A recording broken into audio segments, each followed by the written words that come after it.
తెలంగాణలో law and order పట్ల కఠినంగా వ్యవహరించాలని సీఎం రేవంత్ రెడ్డి ఆదేశించారు. పెద్దపల్లి జిల్లాలో బాలికపై అత్యాచారం ఘటనపై సీఎం రేవంత్ సీరియస్ అయ్యారు. పూర్తి స్థాయి విచారణకు ఆదేశించారు. అలాగే పోక్సో చట్టం కింద విచారణ త్వరగా పూర్తి చేయాలని డీజీపీకి ఆదేశాలు జారీ చేశారు. బాధిత కుటుంబానికి ప్రభుత్వం అండగా ఉంటుందని భరోసా ఇచ్చారు. ఏపీ కొత్త సీఎం చంద్రబాబు పని మొదలు పెట్టేశారు. ఇప్పటికే మెగా డిఎస్సి సహా ఇతర పనులు స్టార్ట్ చేసిన చంద్రబాబు ఇప్పుడు మరో ముందడుగు వేయబోతున్నారు.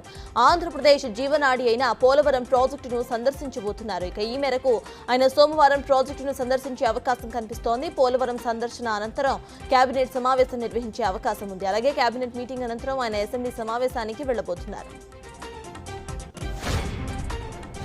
కేబినెట్ లో జనసేనకు అత్యంత ప్రాధాన్యత ఇచ్చారు చంద్రబాబు. కీలకమైన శాఖలను జనసేనకు కేటాయించారు. అందులో పవన్ కళ్యాణ్ స్థాయిని ఏమాత్రం తగ్గించకుండా డిప్యూటీ సీఎంతో పాటుగా మొత్తం 6 శాఖలను కేటాయించారు. పంచాయతీరాజ్, గ్రామాభివృద్ధి, గ్రామీణ నీటి సరఫరా, పర్యావరణం, సైన్స్ అండ్ టెక్నాలజీ, అటవీ శాఖలను జనసేనానికి కేటాయించారు.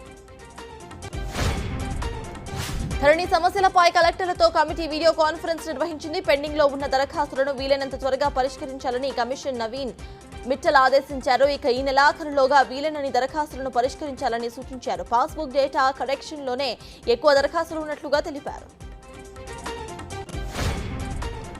తిరుమల తిరుపతి దేవస్థానం నూతన ఈవోగా శ్యామలారావు నియమితులయ్యారు. ఈ మేరకు సీఎస్ నీరబ్ కుమార్ ఉత్తర్వులు జారీ చేశారు. ప్రస్తుతం శ్యామలారావు హైయర్ ఎడ్యుకేషన్ లో ప్రిన్సిపల్ సెక్రటరీగా బాధ్యతలను నిర్వహిస్తున్నారు. శ్యామలారావు 1997 బ్యాచ్ ఐఏఎస్ అధికారి. గత ప్రభుత్వ హయాంలో ఈవోగా బాధ్యతలు నిర్వహించిన ధర్మారెడ్డిని చంద్రబాబు ప్రభుత్వం సెలవుపై పంపిన విషయం తెలిసిందే. తెలుగు పాఠ్య పుస్తకాల ముందు మాటలో తప్పులపై ప్రభుత్వం చర్యలు తీసుకుంది. ముందు మాటలో ముఖ్యమంత్రిగా కేసీఆర్, విద్యాశాఖ మంత్రిగా సబితా ఇంద్రారెడ్డి పేర్లను ముద్రించడాన్ని తీవ్రంగా పరిగణించిన ప్రభుత్వం 2 అధికారులపై బదిలీ వేటును వేసింది. Text books press services director Srinivasachari, SCERT అదనపు డైరెక్టర్ రాధారెడ్డిలను పాఠ్య పుస్తకాల బాధ్యతల నుంచి తప్పించింది. ఎన్నికల్లో వైసీపీ ఓటమిపై మాజీ మంత్రి రోజా ఇంట్రెస్టింగ్ ట్వీట్ చేశారు. చెడు చేసి ఓడిపోతే సిగ్గుపడాలి, కానీ మంచి చేసి ఓడిపోయాం, గౌరవంగా తలెత్తుకు తిరుగుదాం, ప్రజల గొంతుకై ప్రతిధ్వనిద్దామని ఆమె ఎక్స్ ఖాతాలో పోస్ట్ చేశారు. నగరిలో రోజా ఓడిపోయాక వైసీపీ నేతలే సంబరాలు చేసుకున్న సంగతి తెలిసిందే. నటి హేమ జైలు నుంచి విడుదలయ్యారు. షరతులతో కూడిన బెయిల్ రావడంతో ఇవాళ బెంగళూరు నుంచే విడుదలయ్యారు. ఇక బెంగళూరు రేప్ పార్టీ కేసులో నటి హేమ అరెస్ట్ అయ్యారు. రేప్ పార్టీని హేమని ఆర్గనైజ్ చేశారని గుర్తించారు పోలీసులు. ఈ క్రమంలో ఆమెని కస్టడీలోకి తీసుకొని ప్రశ్నించారు. కాగా కోర్టు షరతులతో కూడిన బెయిల్ ఇవ్వడంతో ఇవాళ జైలు నుంచి విడుదలయ్యారు.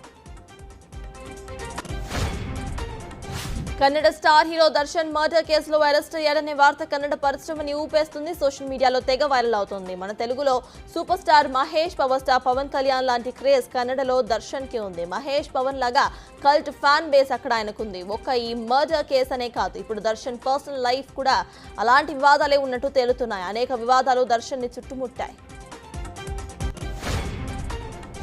G7 సదస్సు కోసం ఇటలీ వెళ్లిన బైడెన్ అక్కడ వ్యవహరించిన తీరుతో మరోసారి వార్తలకెక్కారు. ఈ సదస్సుకు హాజరైన నేతలంతా కూడా ఫోటో దిగేందుకు రెడీ అవుతున్నారు. ఆ టైంలో బైడెన్ మాత్రం మరోవైపు నడుస్తూ ఏదో ఆలోచిస్తూ ఎవరితోనో మాట్లాడుతున్నట్టు కనిపించారు. ఎంతసేపటికి గ్రూప్ ఫోటో కోసం ఆయన రాకపోవడంతో ఇటలీ ప్రధాని జార్జియా మెలోని వెళ్లి ఆయన్ను తీసుకువచ్చారు. ఇప్పుడు ఈ విజువల్స్ సోషల్ మీడియాలో వైరల్ గా మారాయి. ఈ వీడియో చూసిన నెటిజన్స్ బైడెన్ పై సెటైర్లు వేస్తున్నారు.